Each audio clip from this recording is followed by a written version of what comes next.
e convidar você a abrir lá em Neemias, capítulo 1, versículo 3. Neemias está depois de Esdras, antes de Esther, no Antigo Testamento. Tu és adorado, Senhor Deus, nesse lugar. Santo e poderoso é o Senhor.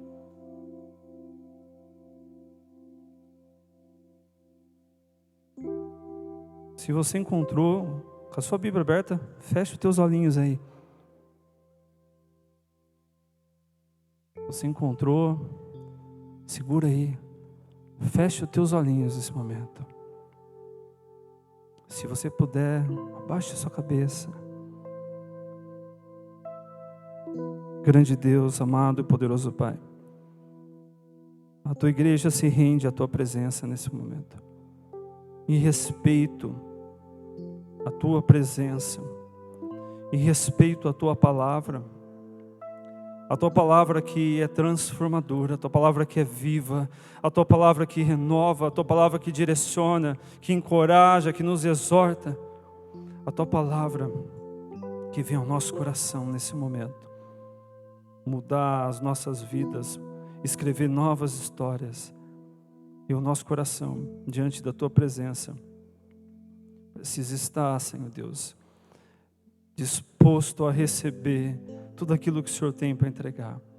E nessa oração, eu quero lhe pedir que o meu coração, que o coração da tua noiva, da tua igreja que está aqui presente, e daqueles que estão assistindo esse culto, que não puderam estar, que todos esses corações estejam abertos, dispostos a receber a tua direção, para que sobre as nossas vidas traga, Senhor Deus, tudo aquilo que o Senhor deseja do teu coração para o nosso, e que o nosso viver seja para te adorar, seja para glorificar o teu nome, e que frutos venham a ser colhidos, ó Pai, essa noite, ó Deus, para a honra e para a glória do teu santo e amado nome, em nome de Jesus.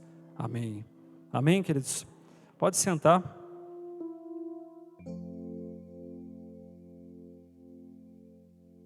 Eu pedi para vocês colocar de pé e segurar a palavra de Deus em reverência e respeito, porque se levantar é uma questão de se posicionar.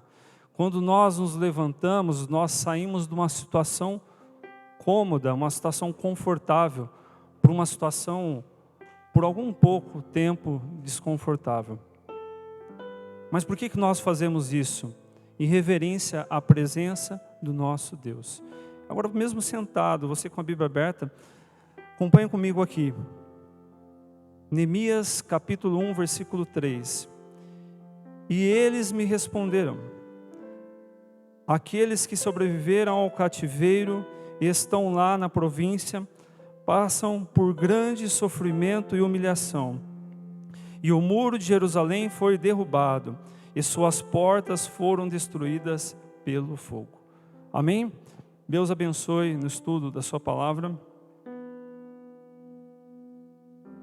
Liderança em tempos de crise. Eu estou seguindo essa onda aí de dar título às mensagens. Mas saiba que o título não é o mais importante. O mais importante é o conteúdo que Deus tem para falar ao nosso coração. E quando nós falamos de crise, o mundo tem vivido uma crise, e muitas pessoas têm achado que a crise ela é só em relação à pandemia, ou o problema que aconteceu de um ano e meio, 2 anos para cá. Na verdade, a crise ela existe no mundo há um bom tempo. E o que é a crise? Se eu perguntasse para vocês o que é a crise, talvez você teria várias formas de apresentar a crise. Uma forma que eu pesquisei e gostei, ele trata a crise como uma transição de um momento de prosperidade para um momento de aflição ou depressão ou algo parecido. Quando nós olhamos a história do mundo, notamos que o mundo passou por algumas fases de crises.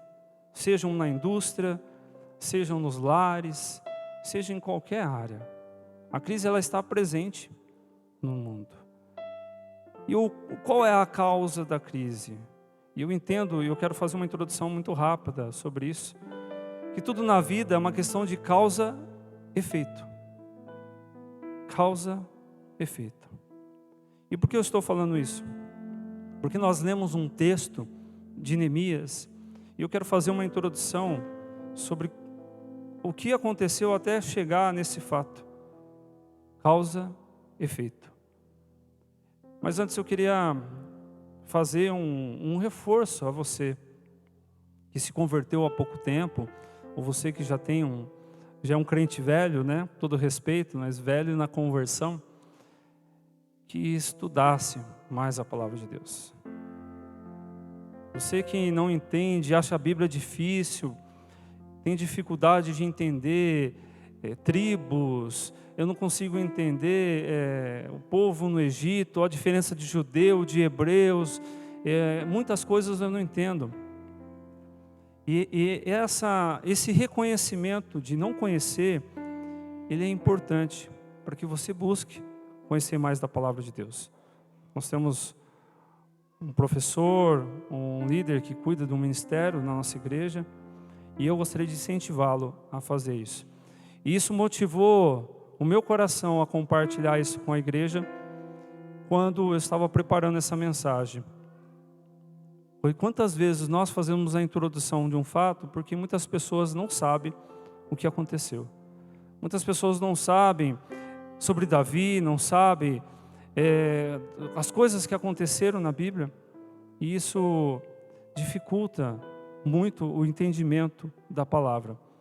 A própria Bíblia fala que meu povo perece por falta do quê? Conhecimento. E você não precisa ser um teólogo formado, ter 3, 4 certificados, mas você precisa estudar a Bíblia, conhecer a história da Bíblia, porque num culto nós somos ministrados, num culto nós temos a revelação da palavra, mas é a tua obrigação, como corpo de Cristo, como pai, como mãe, ensinar os seus filhos e conhecer da palavra de Deus. Eu precisava compartilhar isso com a amada igreja. Mas eu vou fazer uma introdução mesmo assim. O reino de Deus ele foi dividido por tribos do norte, tribos do sul. E aí depois você pode estudar um pouco detalhe, procura o Flávio, me procura que a gente vai ajudar você a entender mais. Mas a Bíblia diz que todas as tribos do norte tiveram um rei ruim, um rei mau, um rei que não fez aquilo que agradou o coração de Deus. E no sul, reis que fizeram e reis que não fizeram. E a Bíblia narra que aquele povo se corrompeu, desobedecendo a direção de Deus. Deus levantou profetas, Deus levantou juízes, Deus levantou homens, Deus levantou mulheres, Deus deu sinal, Deus usou quem Ele quer, no tempo que Ele quer, e Deus continua usando para falar àquele povo. Mas infelizmente, aquele coração obstinado do povo não atentaram às direções de Deus. Lembra que eu falei causa e efeito? Tudo bem. Chegou num ponto, você pode meditar depois em Jeremias, quando o profeta Jeremias é usado para falar àquela nação, aqueles reis. E Deus deu o decreto final. Quando a nação da Babilônia ela vem e ela destrói Jerusalém, leva o povo cativo e ali se cumpre a palavra de Deus. Quando nós estudamos as Escrituras, nós começamos a notar eventos que foram profetizados e eventos que aconteceram, não só no Antigo Testamento, mas também no Novo Testamento. Quando Jesus está lá na sinagoga e ele lê lá, isso acho que está em Lucas, se eu não me engano, capítulo 4, não me recordo, ele lê lá um livro de Isaías, e ele diz que hoje se cumpre as Escrituras. Ele cita aquilo que Isaías 61 diz acerca do Messias. Se você ler toda a Bíblia, se você entender o contexto, vai saber que tudo aquilo que Deus fala que vai acontecer, vai acontecer. E as coisas que acontecem, que são diferentes das bênçãos, falando dessa forma, são por conta das nossas atitudes. Um tempo de crise, um tempo em que o mundo está correndo para cada lado, tentando buscar uma solução para os seus problemas. E eu vejo um lado bom da crise, principalmente para negócios. Porque a crise, ela faz despertar. A crise, ela faz a gente acordar e correr atrás de algo que nós estamos muito tempo acomodados. A igreja, por exemplo, a igreja nesse século, nesse tempo, tem se acomodado, tem vivido coisas diferentes daquilo que é a direção de Deus. Se eu perguntasse para você e você responde ao seu coração, você é igreja, eu sou igreja. Quantas pessoas nós falamos de Jesus essa semana? Quantas pessoas nós intercedemos essa semana? Quantas pessoas que nós conhecemos ou não conhecemos, mas ouvimos falar, nos levou a um fato de estarmos fechados num quarto e orar, intercedendo por essas pessoas? Quantos de nós está orando para que se cesse essa situação e que a igreja volte a encher? Nós temos aqui mais ou menos 30 lugares. Quantos de nós está dispondo do comodismo de uma internet para estar na casa de Deus? A última vez que eu ministrei, eu compartilhei isso. Essa parte de fora aqui devia estar cheia de pessoas, com o joelho dobrado. Eu falei, eu não posso entrar porque não tem espaço, porque tem isolamento, mas eu vou ficar aqui fora no meu carro, porque eu quero ouvir o louvor, eu quero adorar a Deus, eu quero estar lá.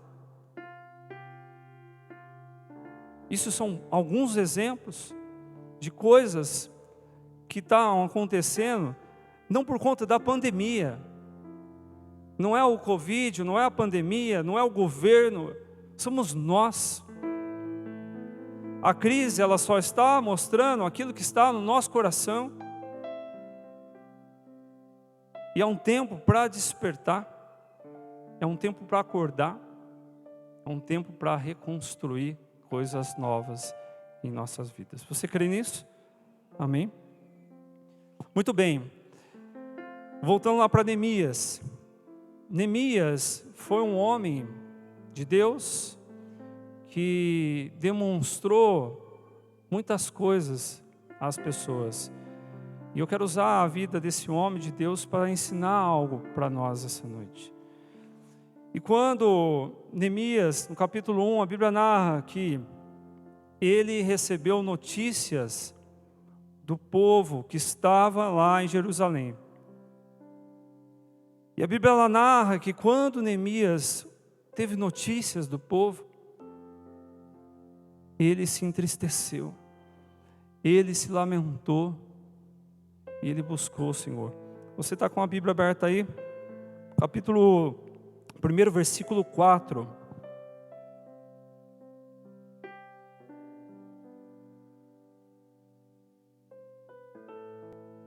Tendo eu ouvido essas palavras, assentei-me e chorei, e lamentei por alguns dias. Estive jejuando e orando perante o Deus do céu.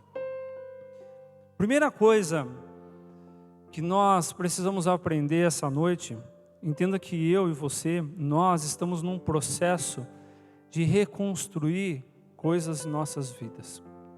Eu não sei se existe uma crise na sua vida, eu não sei se você está passando por algum desafio, mas nós vamos, nessa noite, levantar muros para as nossas vidas. Amém? Você está disposto a isso?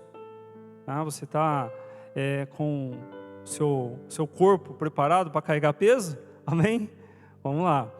Então, a primeira coisa que Neemias ensina, através do seu posicionamento, é sobre a compaixão. E como você falou que está disposto a construir, então nós vamos levantar muros essa noite. E o primeiro muro que a gente vai levantar aqui é o tijolo, da compaixão. A misericórdia. Quantas vezes nós ouvimos notícias ruins? como nós reagimos diante disso? Como nós temos reagido em relação às coisas que nós ouvimos? Nós temos intensificado, nós temos reclamado, nós temos criticado. Será que Neemias, quando ouviu a notícia de Jerusalém, a Bíblia ela não fala que Neemias, ele falou, bem feito a esse povo, né? Levantou ídolos, não obedeceu a Deus, está no pecado, está fazendo as coisas erradas, tudo bem, estão colhendo o que plantaram. Qual foi a posição de Neemias? Neemias exerceu algo que nos falta há muito tempo, a empatia, a compaixão, a misericórdia. Mas irmão, por que eu preciso ter? Porque Deus é misericordioso. A igreja precisa parar de ser sentenciadora, julgadora, de achar que sabe muitas coisas, a ponto de não fazer nada, de não se posicionar, de não se colocar no lugar das outras pessoas. Vamos esquecer um pouco o momento de pandemia, mas quantas pessoas precisam da nossa ajuda, da nossa oração, de uma oferta alçada? Uma oferta alçada não é quando você vai lá na sua carteira e fala assim, nossa, eu tenho 5, eu tenho R$2, eu tenho uma moeda de R$1, vou ajudar esse povo da África aí. Não é isso. Você já passou fome? Você já dormiu na rua? Já se colocou no lugar das pessoas que passam por uma situação dessa? Quantas vezes nós fazemos esse exercício de empatia, de compaixão, de misericórdia? Mas Neemias fez isso. Neemias levantou ali um tijolo chamado compaixão, chamado misericórdia. Não precisa abrir, eu vou só ler, eu vou citar aqui alguns versículos. Salmo 145, 9. O Senhor é bom para todos. Amém? Deus é bom para você? Amém.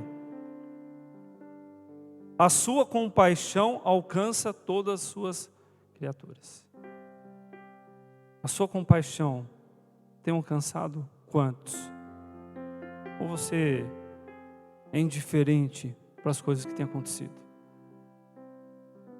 Segundo versículo, Mateus 14, 14, diz assim: quando Jesus saiu do barco e viu tão grande multidão, teve compaixão deles e curou os seus doentes.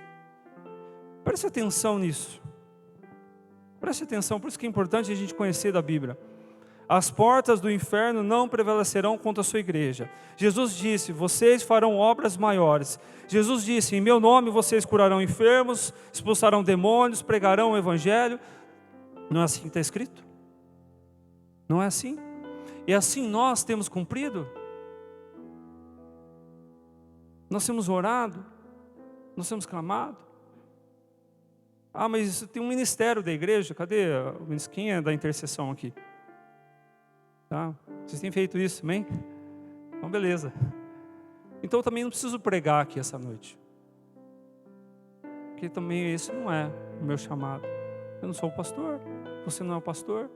Aliás, Neemias não era pastor nem missionário, mas Neemias tinha um coração que tinha compaixão, misericórdia, empatia. E ele se dispôs, quando ele teve notícia daquilo que estava acontecendo com o povo de Deus, independente do pecado, independente do que fizeram, dos erros. Vocês acham que quem está pregando aqui é perfeito? Ou vocês acham que vocês são perfeitos? Nós não somos, nós temos falhas. E quantas falhas? Mas as misericórdias do Senhor se renovam. E como nós nos posicionamos em relação a isso? E Neemias não só teve compaixão, mas ele teve o quê? Um posicionamento. Segundo tijolo aqui. Eu vou chamar isso de atitude. Atitude é algo que está relacionado ao querer. Quando nós falamos de competência, existe um elemento da competência para algo, que é o conhecimento. o conhecer, saber algo. Existe um outro elemento que é o como fazer, que está relacionado a habilidades.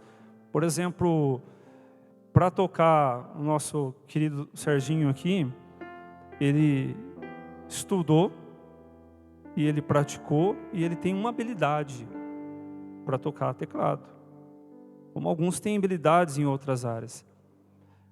Mas falta um elemento, que é a atitude. A atitude se trata do posicionamento, de querer fazer. É como se você estivesse andando aqui no chão da igreja e visse ali um papel no chão, uma sujeira, e você tivesse a condição, passou, eu vi um copo no chão. Eu não sei se foi o vento, se alguém deixou, uma criança, um irmão, não interessa. Eu volto e eu pego o copo.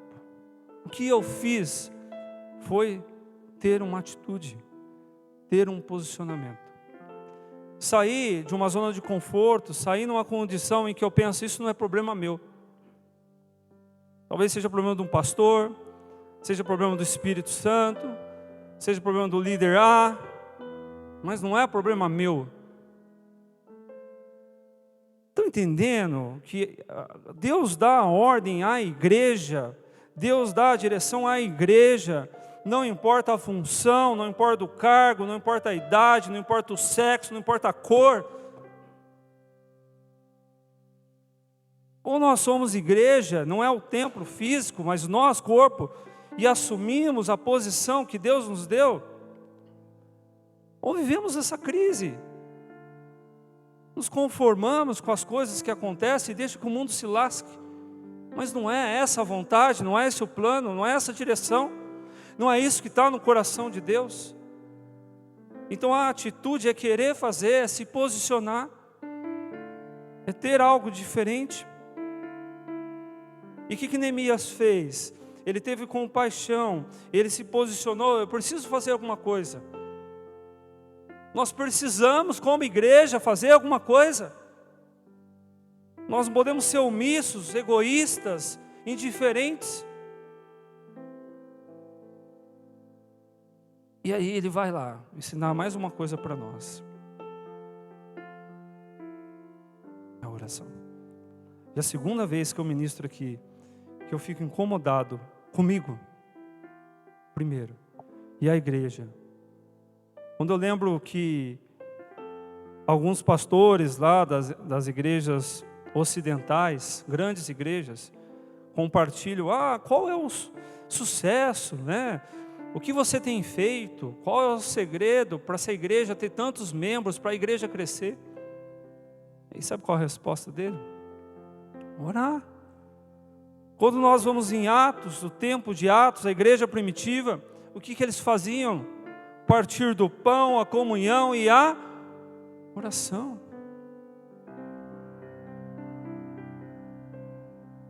E olha a oração desse homem chamado Neemias, jejuando, buscando. Eu não sei se Jeremias falou assim, Deus, eu vou entrar num propósito de 4 meses e eu não vou comer carne, ou se ele estava tão ligado na presença de Deus que nem ligou que ele precisava comer. Isso não tem aqui. Mas eu entendo que Jeremias se colocou diante da face de Deus, não uma oração de 1 minuto, ou uma oração de um culto de abertura ao final, mas uma entrega completa, de humilhação. E quando nós lemos, você pode acompanhar comigo, e disse, Deus, Deus do céu, Deus grande e temível, que guardas a aliança e a misericórdia para com aqueles que te amam, e guarde os teus mandamentos.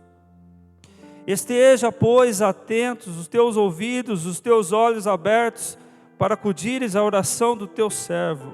Isso é um clamor, queridos, que hoje faço a tua presença, dia e noite, constante, como Paulo fala lá em 1 Tessalonicenses 5,17, orar sem cessar, não pare a oração, não interrompa a oração, fale com Deus na sua casa, no chuveiro, no quarto, no carro, na rua, na igreja, não pare de orar pelos filhos de Israel, teus servos, e faço confissão pelos pecados dos filhos de Israel, os quais temos cometido contra ti. Pois eu e a casa do meu pai temos pecado. Segura aí. Ele não veio apontar o dedo e falar: Senhor, perdoa eles porque eles estão no engano. Ele não está acusando, mas ele se coloca a esse povo. Vamos parar de bater a mão no peito e achar que o fato de vivemos o tempo da graça, temos a salvação, está tudo bem. O passe, o ticket foi entregue. Sabe o que é o ticket? Quem aqui tem um ticket? Levanta a mão. Vou ter que explicar, né? O ticket é a passagem. Amém? Quem já pegou ônibus aqui?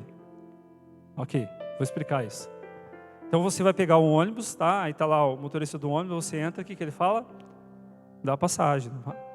Você entra no ônibus sem passagem? Faz muito tempo que eu não pego ônibus, graças a Deus, né? Deus me deu o meu carro aí. Mas eu acho que não tem tecnologia mais, você tem que entregar a passagem. Assim? Amém? É assim, né? Faz assim com a cabeça. Muito bem.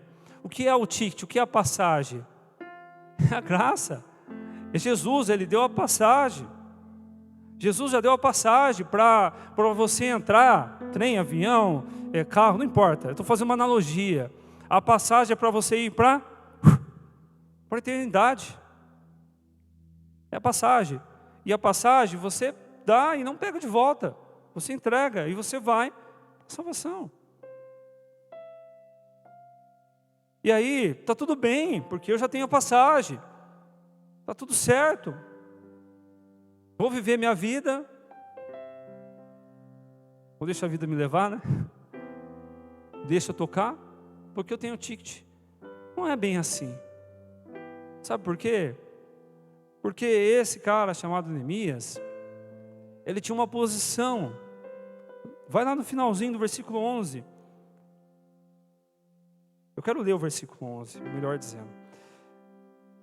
Capítulo 1, versículo 11. Você sempre vai ficar em Neemias, tá? Ah, Senhor, esteja, pois, atentos os teus ouvidos à oração do teu servo e a dos teus servos que se agradam de temer o teu nome. Concede que seja bem sucedido hoje o teu servo e dá-lhe mercê perante este homem. Neste tempo eu era copeiro do rei. Amém? O que é um copeiro? Quem aqui é copeiro? Vamos fazer é tudo uma analogia, tá? É uma brincadeira. Mas vamos imaginar que eu fosse o rei e a Marta, ela fosse a copeira e ela trouxe aqui água para mim. O copeiro, queridos, é uma função daqueles que viviam no palácio e uma função muito importante. Por quê? Será que não tem veneno aqui, não? Não é, Marta? Não?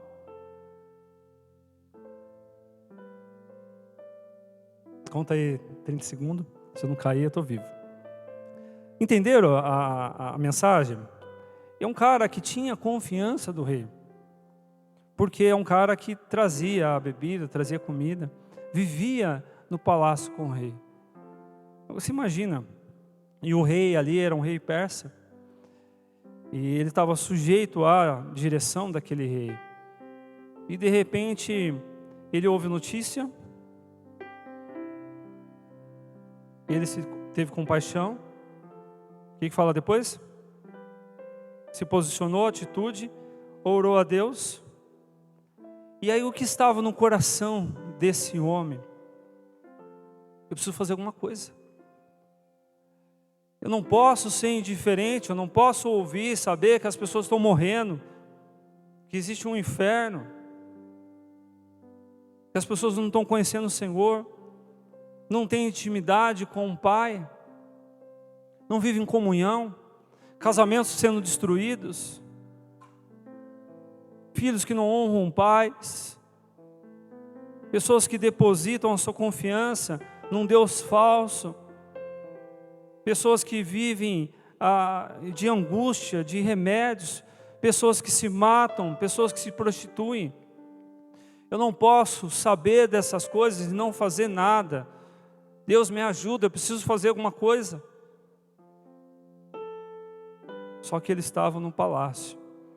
E duas coisas eu aprendo aqui. Primeiro, o palácio é um lugar de conforto na situação para ele. E ele decidiu sair daquela vida de servir o rei para servir um povo que estava na miséria, numa cidade destruída, sem esperança. E ele nem imaginava que ele ia encontrar naquele lugar. E Neemias chega diante do rei. Capítulo 2. E aqui nós vamos colocar mais um tijolinho que esse homem nos ensina aqui. Deixa eu ver se eu peguei o certo. Muito bem. Tomada de decisão. Esse foi o tijolo que mais falou comigo. E é interessante porque quando nós lemos o capítulo 1, Neemias, ele não chega numa oração falando: Deus, o que está acontecendo? Deus, me responda. O que se passa? Por que as coisas estão assim? Por que da crise? Neemias sabia exatamente aquilo que estava acontecendo. Você que é líder, você não precisa ter uma placa para ser líder. Entenda isso. Entenda isso. Saia daqui hoje parando com esse negócio que você precisa ter um título, uma placa, carregar alguma coisa para fazer algo no reino de Deus. Você não precisa disso. No entanto, Deus está nos mostrando que era um copeiro, não era um líder de carteirinha. Você não precisa do título. O que você precisa é construir essas coisas no seu coração. Você que é um líder da sua casa, você que é um líder do ministério, você que é um líder no seu trabalho, você que lidera a sua pessoa. Nós precisamos sair daqui essa noite construindo isso nas nossas vidas. Você precisa olhar, por isso que eu fiz essa forma visual.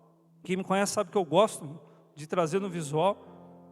Você precisa olhar durante a mensagem para cada tijolo. Depois vocês dão uma olhadinha aqui, tá?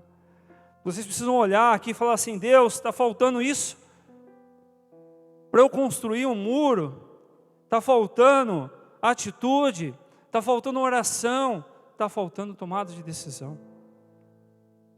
E quando nós falamos de tomada de decisão, a tomada de decisão ela envolve valores. Você sabe quantas decisões nós tomamos todos os dias? Segundo as estatísticas, 35 mil decisões, todos os dias, de uma forma consciente ou inconsciente. Eu acho que durante o ensaio aqui, eu acho que eu devo ter tomado umas 1000 decisões aqui. Todo momento nós estamos tomando decisões. E as nossas decisões precisam estar fundadas em algo. Então a primeira coisa eu falei aqui, nós precisamos conhecer os fatos. Responda no seu coração, por que o mundo está passando o que está passando?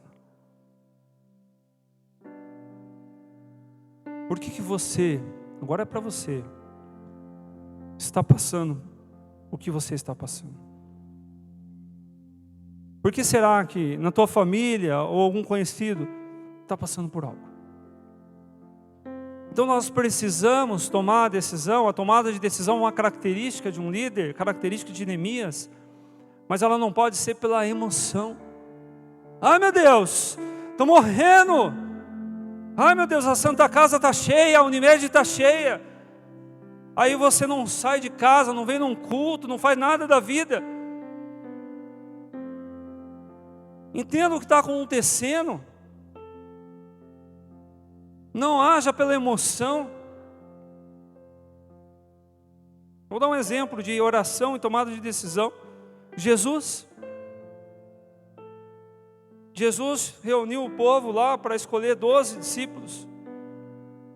Como Jesus fez isso? O que antecedeu o processo de decisão?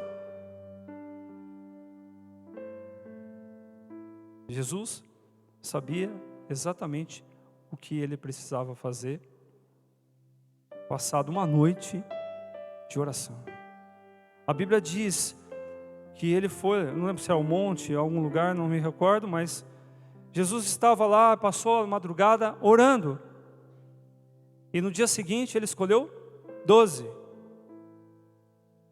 Jesus não escolheu os 12 pelo cargo, pela função, pela aparência, mas algum critério ali existia, porque Pedro, quando nós estudamos a Bíblia e olhamos a vida de Pedro, como Pedro se comportava, fala que Jesus cometeu engano.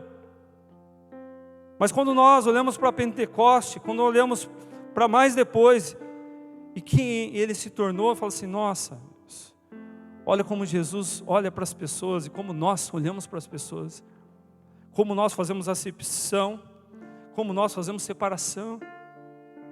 A Bíblia fala que Deus não vê como um homem vê. Samuel foi escolher Davi, e Samuel olhou forte, olhou aquele que era grandão, e Deus falou para Samuel, Samuel, não é assim, o homem vê de uma forma, mas eu vejo de outra forma, e como é a forma que Deus vê? Tum, tum, tum, tum, tum, tum, tum, tum. É isso que Ele vê, é isso que nós temos que ver. Nós somos imagem e semelhança do Criador. Se Ele vê assim, por que nós queremos ver diferente? Se Ele se comportou assim, por que nós temos que ser diferentes? Responda. Se Jesus, se a Bíblia ensina como tomar decisões, por que nós agimos diferente? Com valores diferentes?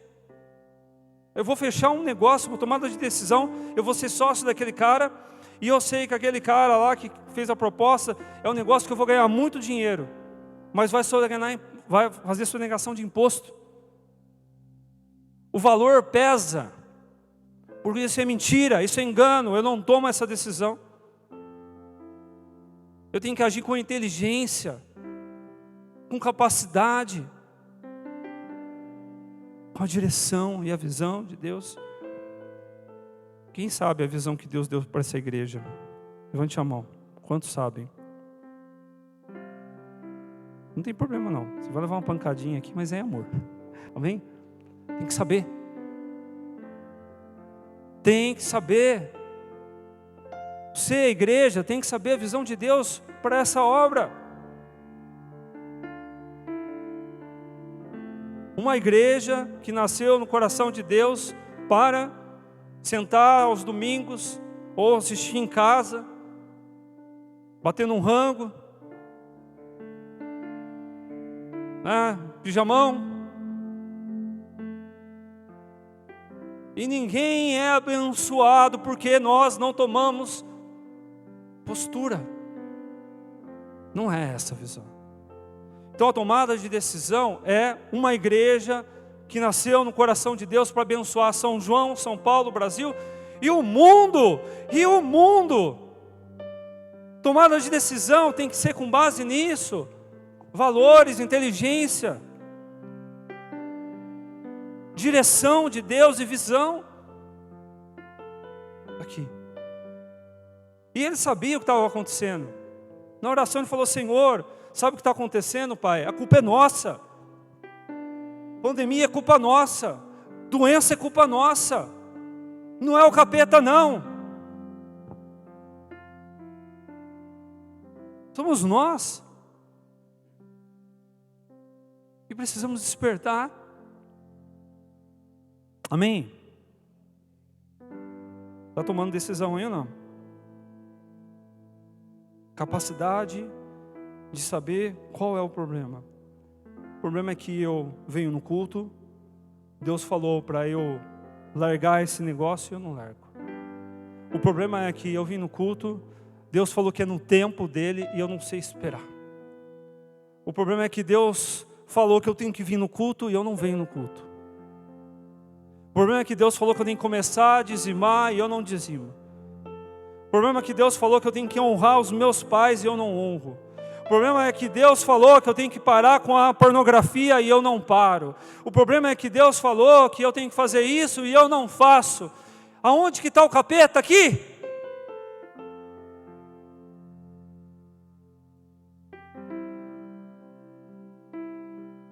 Neemias conhecia o problema. Nós pecamos, Senhor. Moisés deu a lei.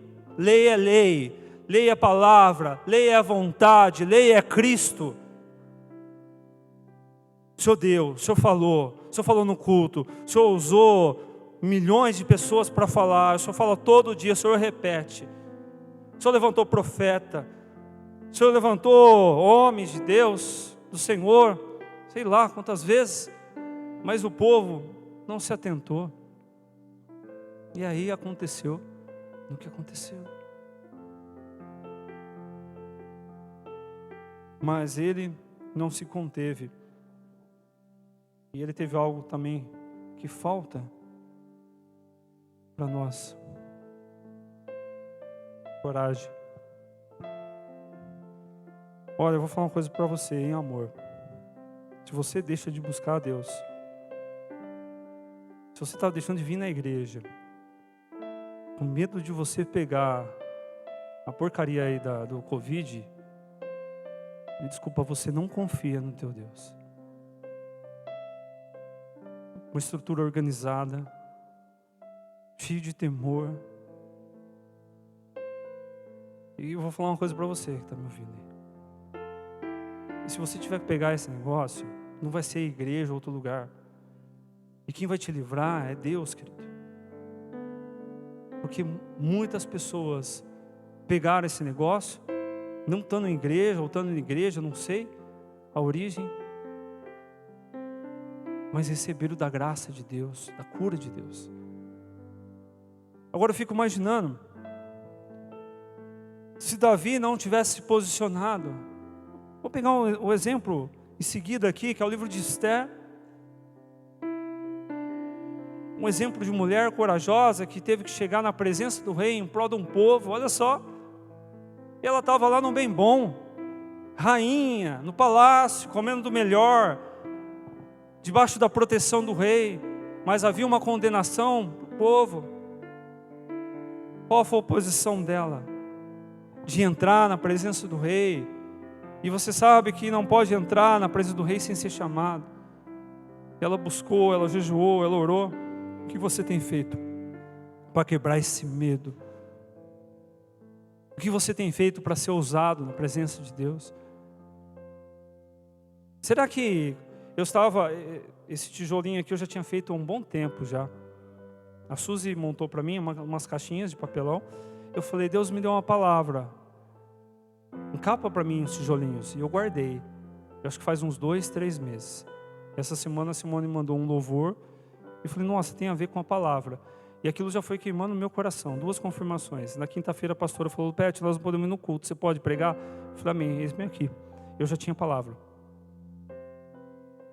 Agora, eu entendi que isso era o que Deus queria trazer para nós. E de repente você pode pensar assim, mas que bobeira, ficar trazendo papelzinho, trazendo coisas no culto. Quantas vezes nós deixamos de fazer as coisas com medo do que as pessoas vão dizer? Quantas coisas nós deixamos de fazer, nos tornamos escravos, com medo do que as pessoas vão falar? Porque a palavra de Deus diz que importa que nós agrademos quem? A Deus ou aos homens?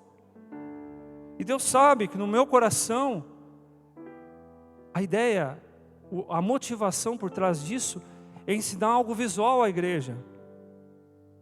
Se a tua visão está distorcida, eu não posso fazer nada. Mas eu não posso deixar que o medo me impeça de fazer a obra de Deus.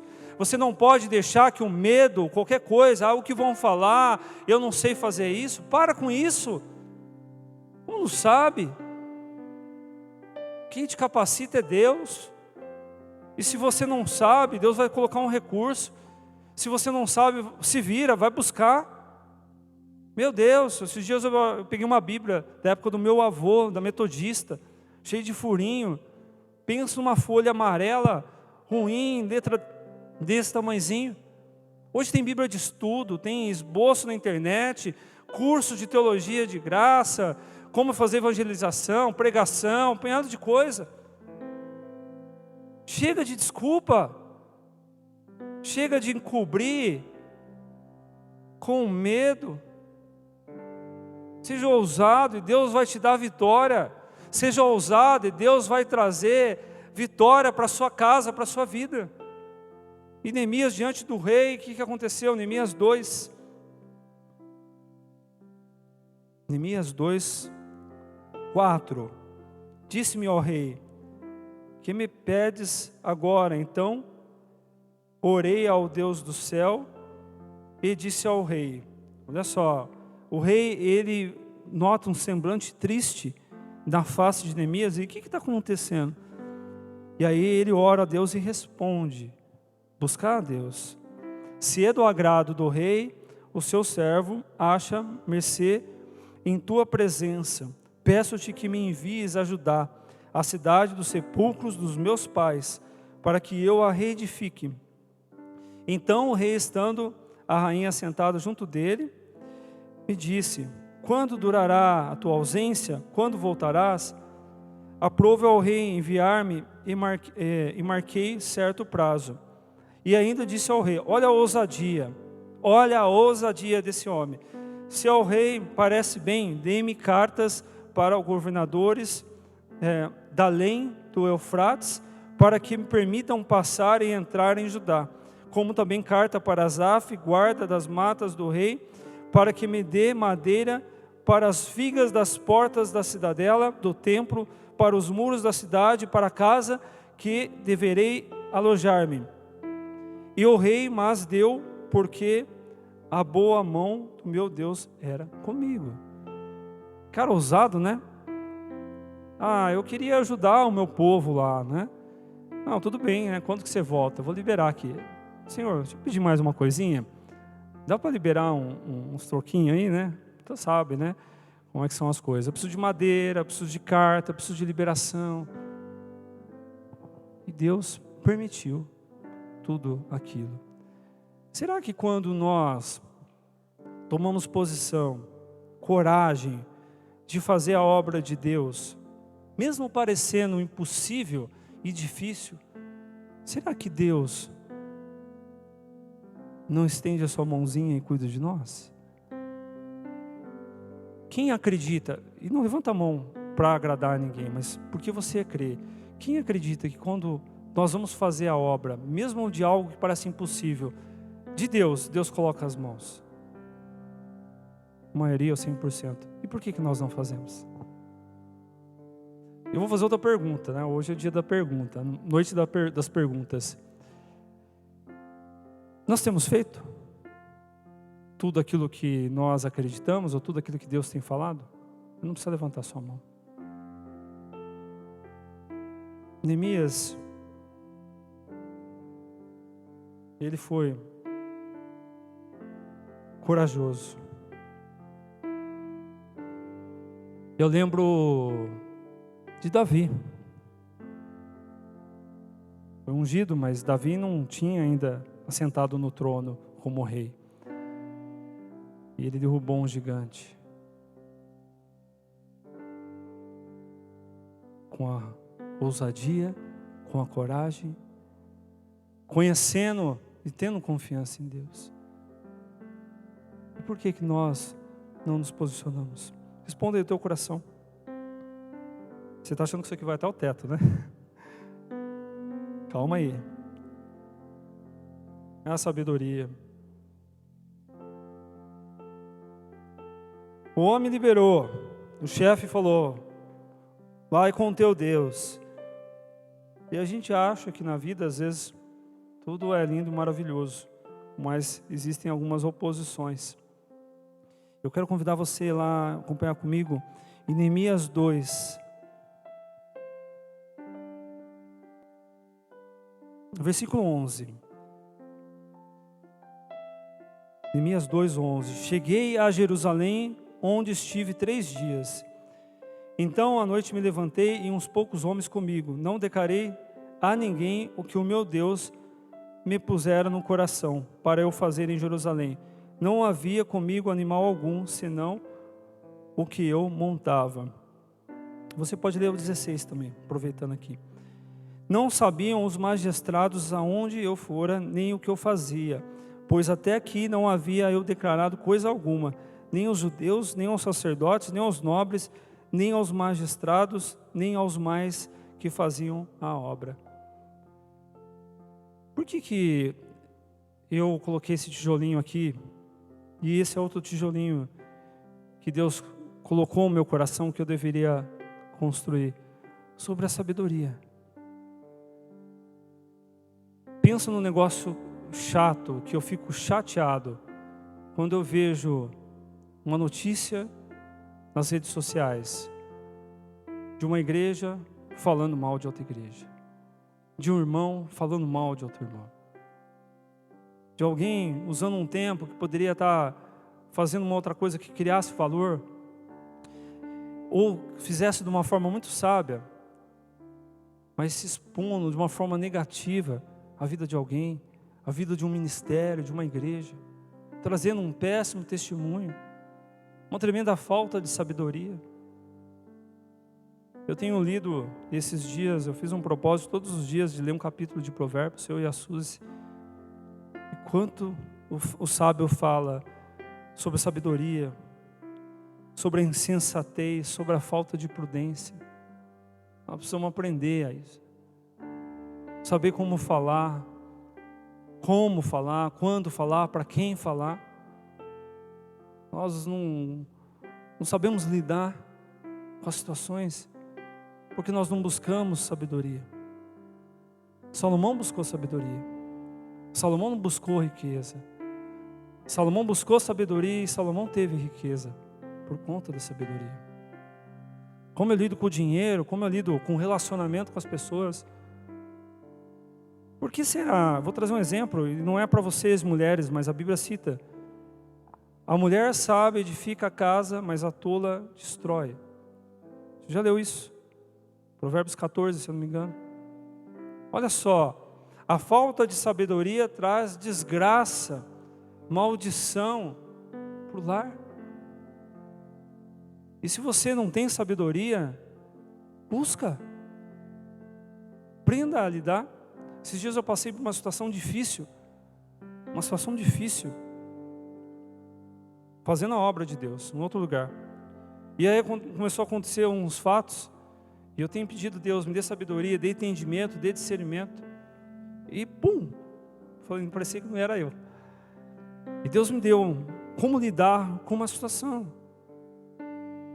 Nós precisamos aprender isso. Neemias não chegou lá e falou assim: olá pessoal, meu nome é Neemias e eu vim aqui reconstruir os muros. Eu creio que Neemias ele deu uma volta, passou lá para as salas, para as portas destruídas, viu a área, começou a pensar: peraí, eu não vou conseguir fazer isso sozinho. E não vai dar para ser 10 pessoas, vou precisar mais ou menos de tantas pessoas. E ali Deus foi trazendo conhecimento, foi trazendo informação para ele. O sábio, ele entende a situação. Por exemplo, você mulher, às vezes você não tem o seu marido convertido, e você gostaria no seu coração que o seu marido entendesse as coisas do Senhor. Você não pode chegar em casa e falar assim: você tem que ir na igreja, você tem que ler a Bíblia, senão você vai para o inferno, não sei o quê. Fica vomitando em cima dele, um par de coisa. O homem não gosta que fica falando. Falo, nossa, eu não quero ir a essa igreja, nunca mais, eu passo longe de igreja. Crente chato, né? Você está aí na prostituição, você vai para o inferno. Não tem sabedoria no falar, não busca conhecimento, não ora antes. E aí põe toda a obra, todo o projeto para baixo. Você tem pedido sabedoria? Você tem agido com sabedoria? Você tem ajudado as pessoas com sabedoria? Ou você tem usado a boca para outra coisa? Para julgar, para criticar, para fazer alguma coisa que não edifica.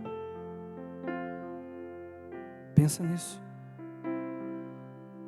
nisso. E de repente, tudo indo bem, versículo 19. Porém, Sambalate, o Horonita, e Tobias, o servo amonita, e Gasem, o arábio, quando souberam, zombaram de nós e nos desprezaram e disseram: que é isso que fazeis? Quereis rebelar-vos contra o rei? E ali alguns homens se levantam contra Neemias. Eu fiz um tijolo diferente aqui, na verdade não é um tijolo. Já para ler o que está escrito aí? Oposição. Oposição.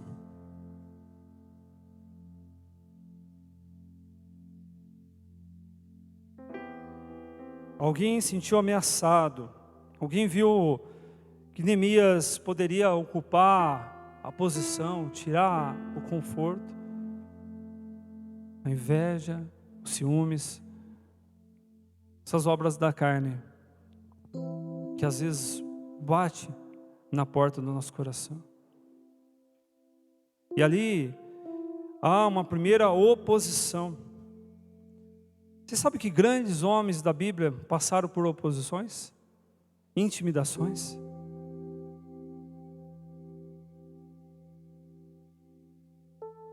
E eu fiz questão de... A Suzy também tá... Vou dar o mérito à minha esposa aqui, que montou a caixinha. E quando ela procurou o papel, ela achou o papel colorido, eu falei, é isso mesmo que a gente precisa entender. Porque nós estamos construindo uma proteção, porque muro é proteção, muro é separação. Essa igreja, templo físico, é separado por um muro. Simples, tijolos. E de repente aparece a oposição, a intimidação. Grande, que brilha, que parece que a obra não vai terminar. E é nesse problema, nesse momento, que o negócio começa a pegar. E as pessoas começam a desistir. Começa a construir uma obra e começa a surgir pessoas que falam coisas de forma insensata. Também o inimigo se levanta, mas não só isso. Começa a aparecer coisas que quer tirar você do foco, da obra, de não estar na igreja, de desistir. Quantas pessoas têm desistido do chamado de Deus? Quantas pessoas têm parado? Eu sou um líder do ministério de adoração aqui há mais de 10 anos. Todas as pessoas que eu lembro, chegaram para mim e falaram: eu vou parar com o ministério. Ou que eu fiquei sabendo, vou deixar a igreja. Eu faço a mesma pergunta. Isso foi direção de Deus? Foi o Espírito Santo que falou, Ele que habita dentro de mim, dentro de vocês. Foi o Espírito Santo que disse: filho ou filha, chegou o seu tempo, é hora de dar um tempo, é hora de parar, é hora de você desistir. Foi. E eu entendo que 100% das pessoas abaixam a cabeça e não respondem, porque não tem coragem de dizer: essa decisão foi minha. Porque eu olhei para a circunstância, eu olhei para Golias, eu olhei para Tobias, para Sambalate, eu olhei, meu ouvido ouviu o que o irmão falou, eu ouvi o que estava acontecendo e eu desisti da obra de Deus. É o eu, não é o Espírito. Sai da igreja por causa de irmão, sai da igreja porque as coisas não acontecem do seu jeito, porque não é o seu tempo, porque isso tem brilhado sobre a tua vida. A internet tem brilhado sobre a sua vida. Isso é uma oposição à obra de Deus. E quando eu leio aqui esse homem, esse líder que não tinha título, era copeiro, mas que nos ensinou muitas coisas, ele mostra algo, e eu quero que você leia isso. Eu quero que isso seja, sabe quando você marca um boi? Você já viu aquele negócio que marca boi quente? Eu quero que você marque isso no teu coração para você nunca esquecer. Versículo 20. Então eu respondi: o Deus do céu é quem nos dará o bom êxito. O Deus do céu é aquele que fará eu prosperar. Algumas versões, nós seus servos, nós disporemos e reedificaremos vós. Todavia não tendes parte, nem direito, nem memorial em Jerusalém. Preste atenção nessa palavra. Se você tem sido oposição de alguém na obra de Deus, eu vou dar um conselho, pelo aquilo que eu aprendi na palavra. Arranque isso do teu coração. Tira a inveja, tira a cobiça, porque Deus tem uma obra para cada um. Deus usa cada um conforme Ele quer. Não seja oposição da obra do Senhor. Não se oponha à obra do Senhor. Palavra popular, fica na tua. Isso não é recado de quem sabe de algo. Isso é direção do Espírito. E quando eu subo nesse altar, eu sou instrumento do Espírito. Então isso é ordem de Deus para você, igreja. Não seja a oposição da obra na vida do teu irmão. Não seja, pai, oposição na obra da vida do teu filho. Ninguém que se opôs, presta atenção nisso, ninguém que se opôs à obra de Deus ficou de pé na Bíblia. Ninguém. E aqui está, vou pôr na frente aqui, ó. Essa declaração de Neemias é de alguém que confia, é de alguém que depende. Nós dependemos dEle, é Ele que dá a vitória. Aí você vai falar assim, mas ô Lupete, a hora que você montou isso, você errou, tinha que ser maior, porque Deus é maior. Está enganado, porque a aparência daquele que traz a oposição, ela sempre vai ser maior.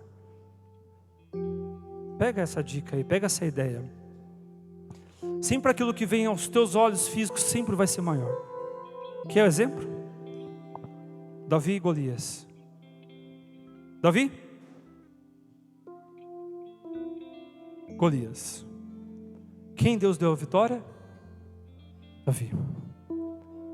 Elias, um profeta de Deus, estava lá diante o altar do Senhor e o altar de Baal.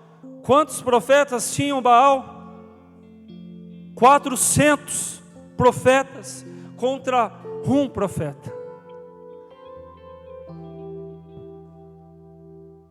Quem teve a vitória? Elias. 1 Reis, alguma coisa Reis, eu não lembro, eu tenho dificuldade de decorar os versículos. Mas há um momento que um rei chega diante de Deus, pede livramento. Pega isso, querido. Isso tem que mudar a tua vida essa noite. Havia um exército assírio vindo contra aquele povo. E Deus envia quantos anjos? Um anjo destruiu 185.000 homens. Algumas coisas 1.000.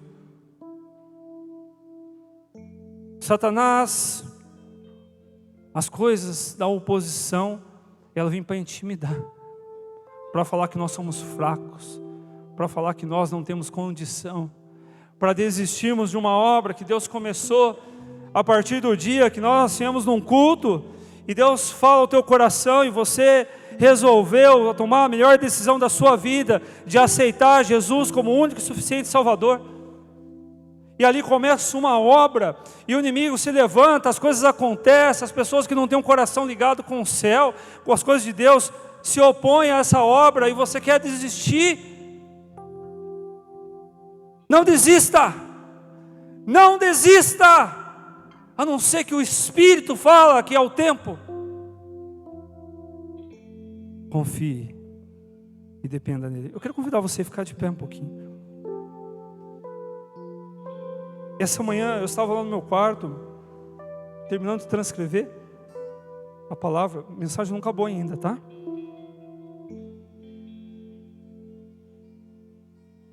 E eu entendi algo que Deus falou no meu coração. O ministério de adoração não está aqui para ocupar o momento de um culto com música entretendo a igreja. Mas eu entendi. Neemias disse que Deus fará ele prosperar. Ele não fala que amanhã, não fala que será tarde, daqui 2 dias. Mas nós entendemos que a dependência, a confiança tem que estar no Senhor. E agora, irmão, o que eu faço nesse tempo? Adore. Adore, mesmo com as suas feridas, mesmo com as suas dores, mesmo que ainda você não está vendo, adore. E adorar não é cantar uma música bonita, adorar é você se dispor a entregar a Ele, a sujeitar, a se humilhar. Então eu quero que você imagine até aqui o que foi construído. Eu quero que você visualize isso, alguma oposição, alguma intimidação sobre a tua vida. E você vai adorar ao Senhor. Se você está passando por uma crise em alguma área, essa direção que Deus colocou no meu coração para nós e para você que está nos assistindo é para adorar. Não é para abrir a boca para murmurar, não é abrir a boca para reclamar, mas para você adorar Ele. E nós vamos adorar Ele nesse momento, mesmo em meio aos desafios, em meio às lutas. Faça isso. Faça isso. Pode dizer, Senhor. És santo, és digno, Deus. Mas se entregue mesmo à presença dEle. Se entregue de todo o coração. És santo, Ah, mas Deus, está doendo. és digno, Deus. É muita oposição, é muita luta, são muitos desafios. Adore, adore, declare que Ele é santo, declare que Ele é digno. Ah, Neemias, estão querendo parar essa obra, estão querendo reter a bênção do Senhor para você. Deus fará prosperar, porque Ele é digno, Ele é bom, Ele está no controle da minha vida, porque eu me entreguei,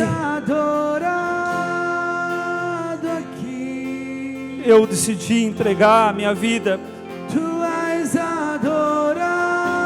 eu decidi entregar tudo ao Senhor. Tu és adorado aqui, Tu és adorado aqui, Tu és adorado aqui, Tu és adorado aqui. Receba, Senhor, receba o nosso coração, Santo Espírito. És santo, és digno. para ti, Jesus. Aleluia. És santo, és digno, Deus. Declaramos: é santo.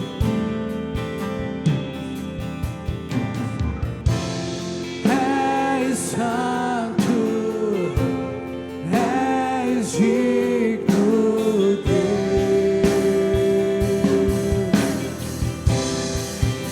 Tu és adorado aqui. Entregue teu coração a Ele. Entregue sua casa a Ele. Entregue seu trabalho a Ele. Entregue sua família. Entregue sua vida. Aleluia. Aqui, Jesus, tu és adorado aqui. Tu és adorado aqui. Tu és adorado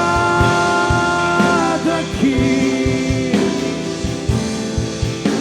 Tu és adorado aqui.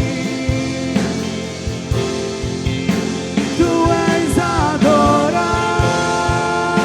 aqui. Tu és adorado aqui, Senhor.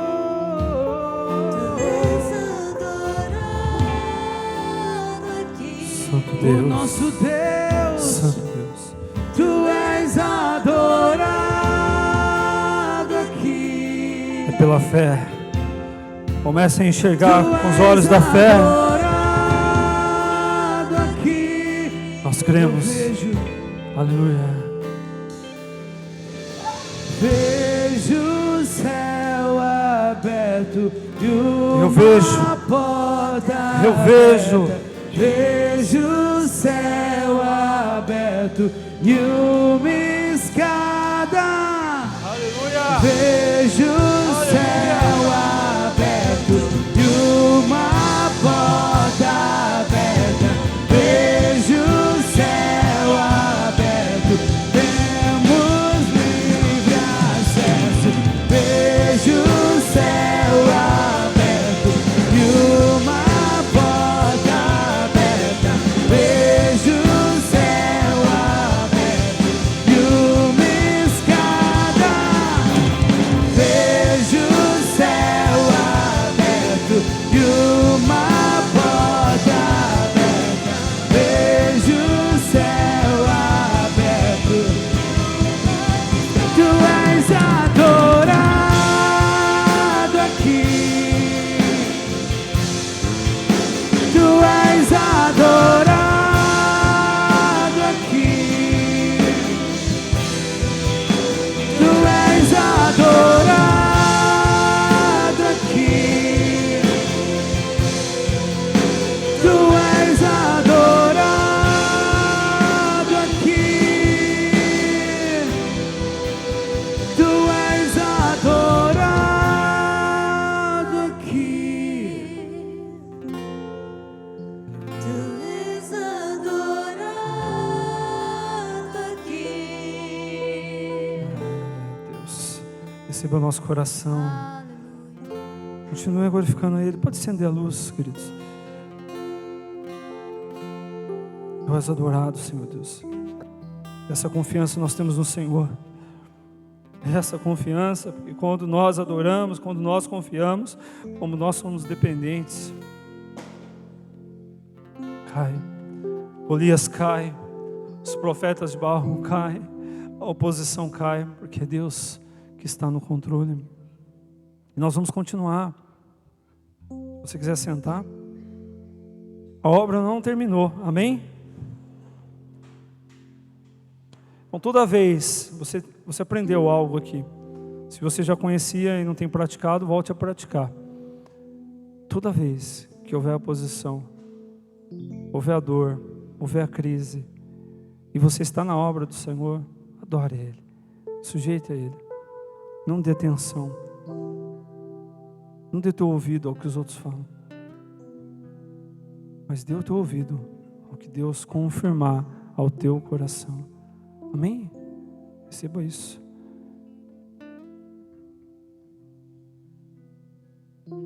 Pode fazer no fundo aí. Acabando, tá? Vai chegar no teto, ainda falta um pouquinho. Respiração. Neemias 2:18. Neemias 2:18. Por causa do tempo, tá, irmãos? Eu não leio todos os textos, mas depois você pode ler na sua casa. E lhes declarei como a boa mão do meu Deus estivera comigo. Olha só, glorificando Deus. E também as palavras que o rei me falara. Então disseram: disponhamos e edifiquemos. E fortaleceram as mãos para a boa obra. Uma coisa que eu identifiquei nesse líder, nesse homem de Deus, foi essa capacidade de inspiração, de influenciar. Quantas pessoas nós temos encorajado na obra de Deus? Quantas pessoas Deus tem colocado na nossa frente? Quantas pessoas Deus preparou um cenário, colocou na sua frente, para você trazer uma influência positiva, para você encorajar, para você trazer inspiração. Nada desse negócio, elogio, bom, nada disso. Porque Jesus, Ele inspirou as pessoas a largarem a rede, a parar de cobrar imposto. Você que eu quero, vem, me siga, você que eu quero, vem.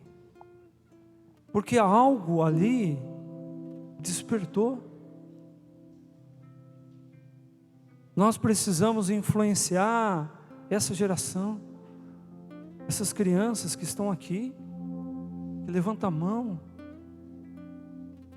Eu não sei o censo, a estatística, quantas crianças nós temos nessa igreja.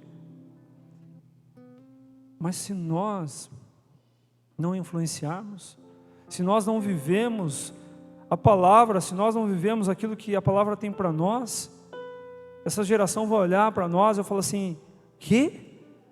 É esse Deus que eu vou servir? É isso que você tem me encorajado? Nós precisamos ouvir palavras, nós precisamos ver ações que trazem ao nosso coração, que despertam o nosso coração para continuar. Nós precisamos de líderes sem placa. De novo, você, de pessoas que inspiram a fazer a obra, que batalham, que lutam, que estão às vezes com a sua casa de ponta cabeça, mas está vindo aqui, está servindo aqui. Ou vocês acham que a vida de quem está pregando, por exemplo, está tudo do pontinho certinho?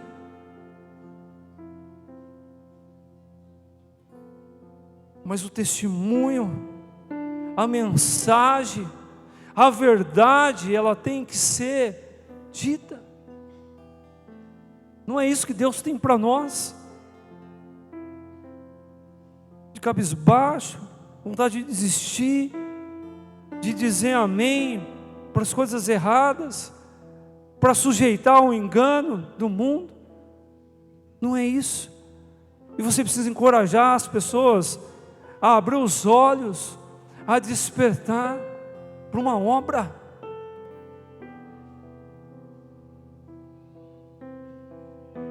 Que é uma coisa que me deixa feliz, e eu estou falando com irmãos, diante da presença de Deus, e eu não tenho problema de abrir o meu coração. Quando alguém chega e fala assim: nossa, você compartilhou uma devocional, ou o irmão compartilhou o devocional, ou o louvor ministrou uma música, e aquilo trouxe vida para mim. me deu um chacoalhão, fez eu compreender que eu estava vivendo no engano, que Deus tem uma obra grande para mim e eu estava acomodado. Por que isso traz alegria? Porque isso não vem da pessoa que está trazendo a palavra, porque vem de Deus, mas alegria porque é isso que Deus quer. Que nós motivamos as pessoas a continuar a viver o propósito de Deus. E Neemias, ele chegou ali sozinho, talvez podia falar, como é que eu vou fazer para construir todo esse muro? E ele começou a trazer uma influência, ele começou a encorajar aqueles que não tinham crédito, que estavam ali na derrota, olhando ali para Jerusalém, com as portas queimadas, sem trancas, desprotegido, com os muros baixos, cabisbaixo, falando, não há mais esperança para nós fizemos aquilo que é errado, nós estamos pagando um preço. E aí Neemias chega e fala assim, ei povo, eu estou vindo no nome do Altíssimo, para reconstruir os muros, para levantar os muros, para arrumar as portas, para trazer vida, para encorajar vocês, e nós estamos juntos, amém? 5, 6 améns, nós estamos juntos, amém? É isso aí. E ele influenciou. Neemias 4, 6, não precisa abrir, vou ler rapidinho. Nesse meio tempo, fomos reconstruindo o muro, até que toda a sua extensão, chegamos à metade da altura, pois o povo estava totalmente dedicado ao trabalho. Olha só a influência, o que um homem sem título, e eu reforço isso, você não precisa de título para fazer a obra. Você pode bater na vizinha e falar, eu fiquei sabendo que tem gente que está doente aqui, eu queria orar por você. Posso fazer uma oração? Alguém já pediu oração para alguém? Alguém falou assim, não quero que ora?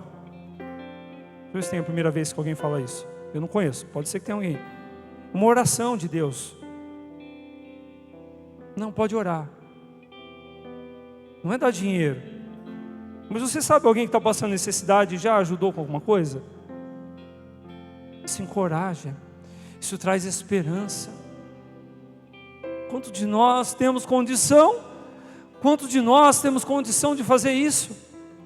Nós temos uma irmã, não da nossa igreja, a irmã Ana, que está lá no Quênia, com um problema sério de saúde, cuidando de mais de 40 crianças, numa terra cuja religião que predomina não é o cristianismo, não é o evangelho, está lá se dispondo a fazer uma obra.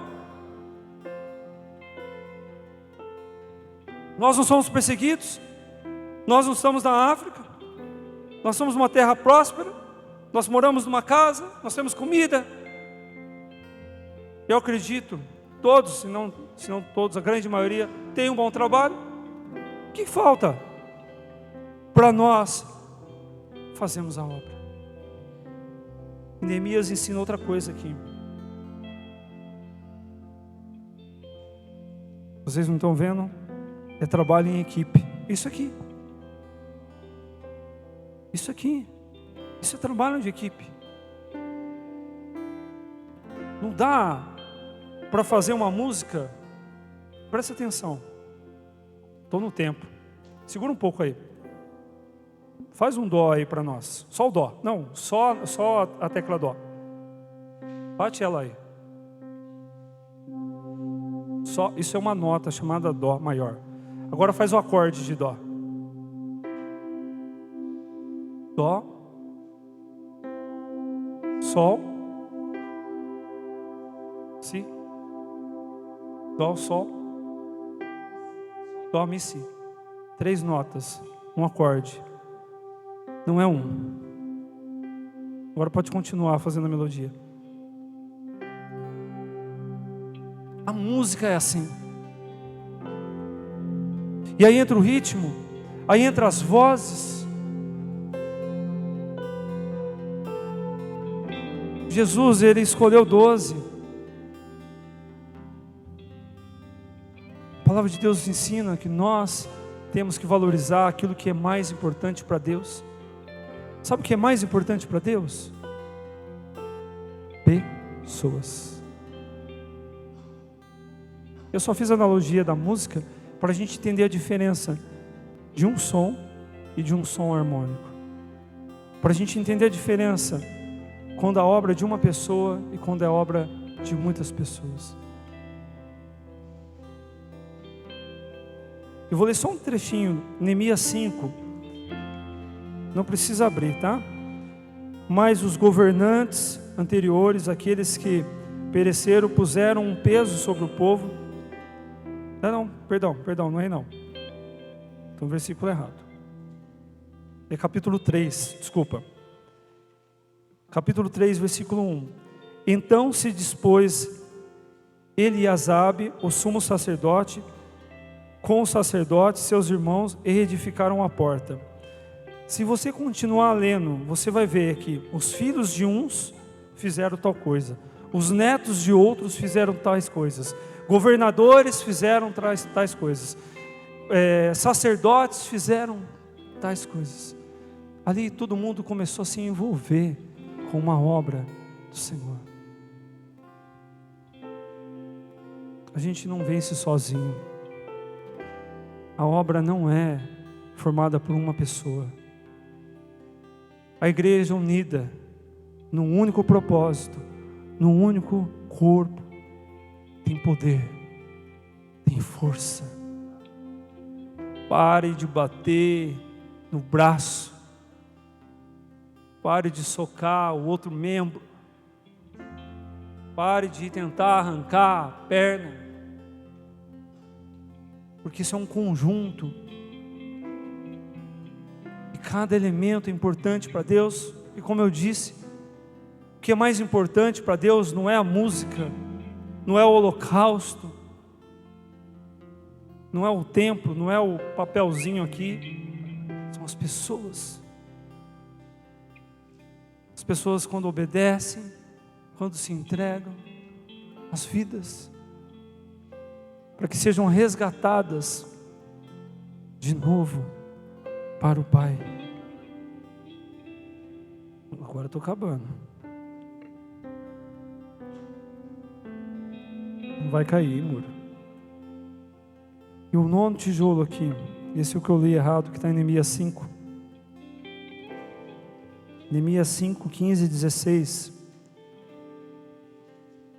Mas os governantes anteriores, aqueles que precederam, puseram um peso sobre o povo e tomaram deles 480 gramas de prata, além de comida e vinho. Até os seus auxiliares oprimiam o povo, mas por temer a Deus, não agi dessa maneira. Ao contrário, eu mesmo me dediquei ao trabalho nesse muro. Todos os homens de confiança foram reunidos ali para o trabalho, e não compramos nenhum pedaço de terra. Nós precisamos ser exemplos. Nós precisamos ser exemplos. Dentro da igreja nós somos exemplos. Fora da igreja, na nossa casa, nós precisamos ser exemplo. No nosso trabalho, exercendo a função profissional, nós precisamos ser exemplos. Na rua, no trânsito, no social, nós precisamos ser exemplo.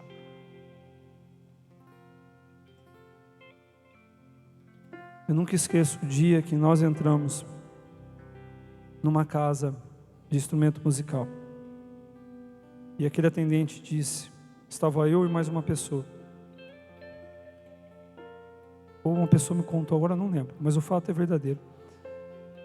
Em que ele não aceitava cheque de igreja ou de crente, porque ele teve problemas de receber um cheque e não ter fundo, de ter um compromisso e não honrar o compromisso. Queridos, não vale nada a gente ser crente há 10 anos, de ministrar na igreja, de vir aos cultos, de dar o dízimo, fazer tudo bonitinho aqui e não honrar um compromisso lá fora. Porque quando nós não honramos um compromisso, quando nós não somos verdadeiros, não estou falando que você não pode dever, mas dê satisfação. Mostra humildade, mostra integridade, mostra responsabilidade com algo. Quando nós fazemos isso, nós falamos quem nós somos, não na igreja.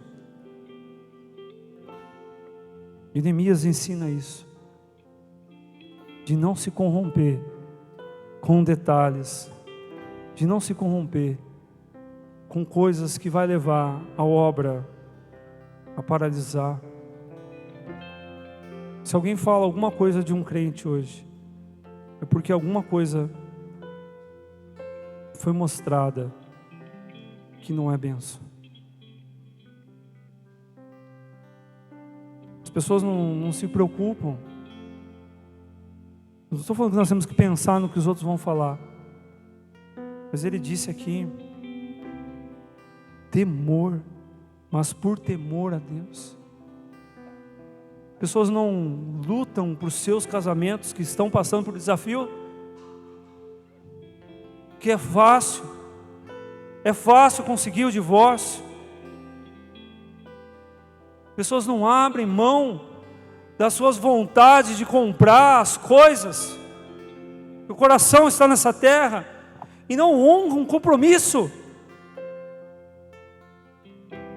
Esses dias eu vi numa rede social, eu estou trabalhando com administração financeira, mas tinha um curso, eu fiquei impactado com aquilo, administração financeira para crente com dívida.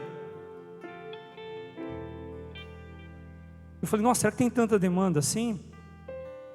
Aí me fez uma outra pergunta, a dívida é por quê? Por problemas de administração ou por imprudência? Ou por irresponsabilidade? Se eu não estou honrando o compromisso e eu faço uma dívida, eu estou pecando. E isso soa com um exemplo ruim. Então nós precisamos aprender a ter temor de Deus.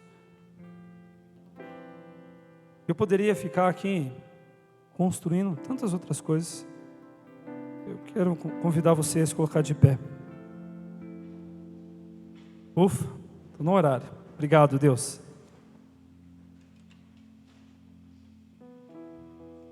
Neemias 6, 15 e 16.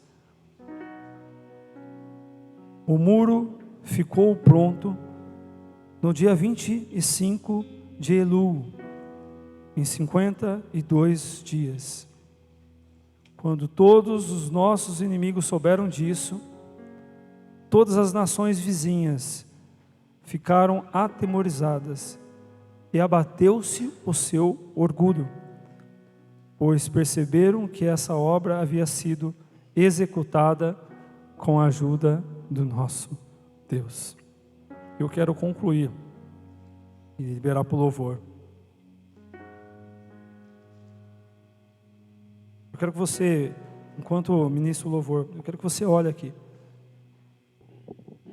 e você identifique aquilo que está faltando, que para a glória de Deus você decida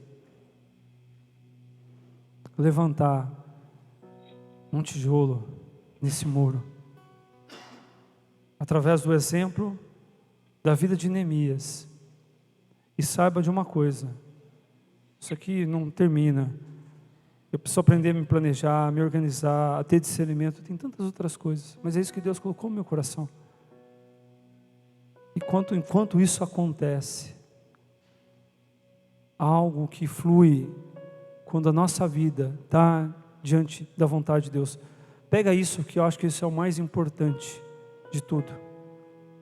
Porque quando eu estou vivendo o plano, a vontade de Deus, sabe o que acontece?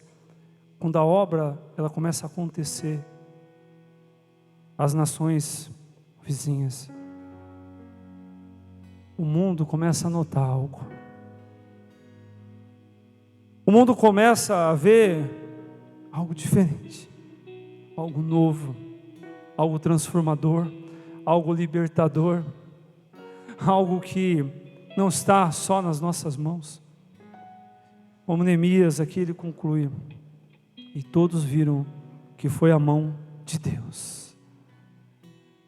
A mão de Deus me ajudou. A mão poderosa de Deus conduziu, a mão poderosa de Deus me guardou, a mão poderosa de Deus me direcionou. Isso vai depender de mim e de você, a receber essa palavra, de viver algo diferente. E se você está disposto disso, você não precisa fazer um sinal para a igreja ver, mas faça um sinal para o teu Deus, que é para Ele isso. Faça um sinal no teu coração. Amém? Querido, poderoso Deus,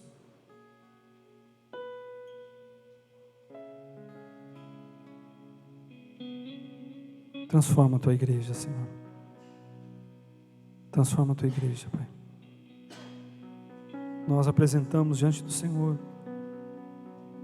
essa obra linda de Neemias, um homem tão simples, Pai, um homem tão simples, que poderia ter ficado diante daquilo que ele estava vivendo no palácio, mas ele se dispôs a fazer algo novo, ele se dispôs a viver algo novo,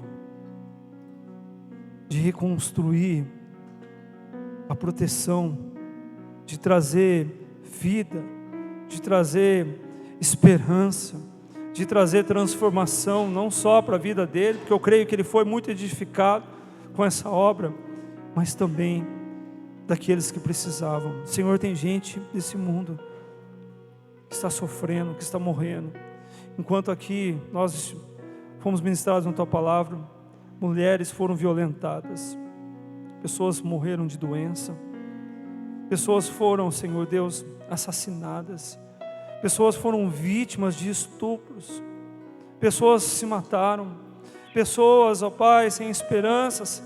Ah, Deus, em nome de Jesus, o que nós queremos pedir, ó Deus, ouve a nossa oração, usa-nos, ó Pai, usa-nos, ó Pai, para fazer a diferença, usa-nos para fazer a diferença no Teu nome para essa terra, nesse tempo, para essa geração que está se perdendo. Mas essa noite, Pai, essa noite, levanta, Senhor Deus, esses que estão aqui, esses que estão nos assistindo, levanta essas áreas em nossas vidas, desperta-nos, ó Deus, desperta o Teu povo, desperta a Tua igreja, para que ela não só compreenda, para que ela só não ouça, mas escuta a verdade, viva a verdade, pratique. E ao Senhor que nós damos a honra, ao Senhor que nós damos a glória e todo o louvor.